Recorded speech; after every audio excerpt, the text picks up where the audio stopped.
Imaginez une situation, une seule affaire de pension alimentaire, les mêmes parents, les mêmes enfants, mais deux jugements possibles et complètement opposés. C'est ce qui peut arriver en Israël. Aujourd'hui, on va décortiquer un cas bien réel qui met en lumière ce conflit, cette tension incroyable entre le droit religieux et le droit civil. Et on va voir que les conséquences, elles sont très, très concrètes. Alors, tout est parti de là, de cette publication qui a vraiment mis le feu aux poudres sur les réseaux.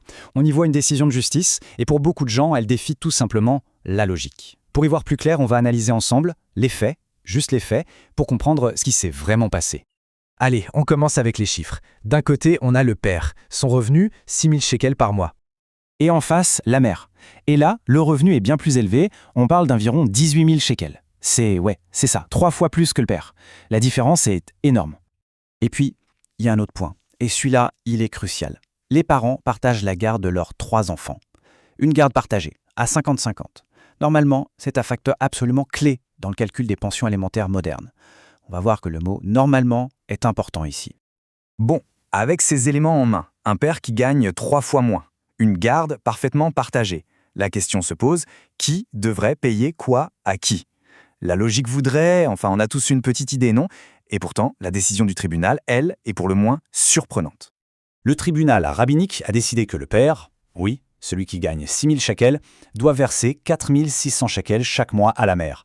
Comment est-ce seulement possible? Pour le comprendre, il faut vraiment plonger dans la logique très particulière du droit religieux. Alors, voyons ça de plus près. La décision du tribunal rabbinique. Comment est-ce qu'on en arrive là? Il faut comprendre la logique qui est derrière. Tout repose sur un principe, la halacha, c'est-à-dire la loi religieuse juive.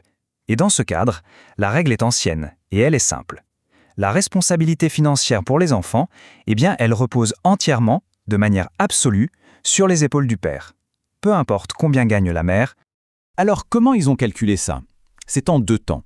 D'abord, pour les besoins de base, la nourriture, etc., le tribunal a bien réduit un peu la somme, parce que les enfants sont aussi chez le père. Logique.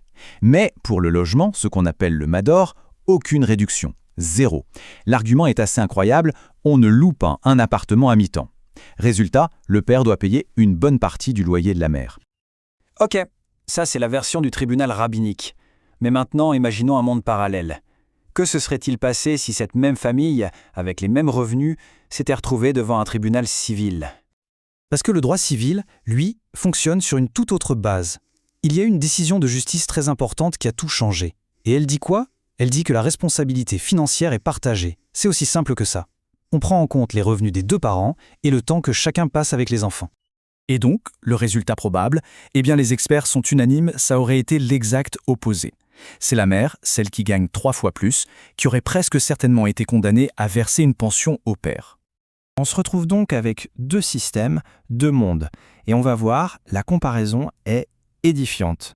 Et voilà, c'est noir sur blanc. D'un côté, le tribunal rabbinique, le père a une obligation absolue et le revenu de la mère est presque un détail. De l'autre côté, le tribunal civil, responsabilité partagée, les 2 revenus comptent à 100% et tout est calculé au prorata. 2 visions de la famille qui s'affrontent.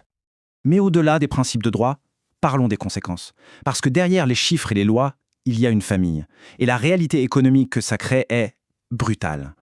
Regardez ce graphique, c'est sans appel. Après avoir payé la pension, le père se retrouve avec 1400 shekels pour vivre, chaque mois. C'est tout. Pendant ce temps, le foyer de la mère, lui, dispose de plus de 22 600 shekels. L'écart est juste abyssal. Et ce gouffre financier, ça mène à une question terrible, mais qu'il faut poser surtout du point de vue des enfants. En fait, le jugement a créé 2 foyers aux réalités opposées. Une maison riche et une maison pauvre.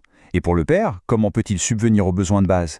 Acheter des livres, des jouets, organiser une sortie? C'est quasi impossible. Ça fragilise forcément le lien avec ses enfants.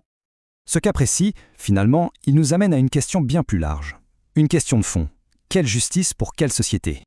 Les critiques n'ont pas mâché leurs mots. Certains parlent d'une injustice terrible à la gloire du droit religieux. En gros, l'idée, c'est qu'on plaque des préceptes anciens sur une structure familiale moderne et les résultats est catastrophique. Et tout ça nous laisse avec cette question qui reste en suspens. Quand, dans un seul pays, 2 systèmes de justice peuvent donner des décisions radicalement opposées pour une seule et même famille, lequel des 2 sert vraiment, au final, l'intérêt supérieur de l'enfant?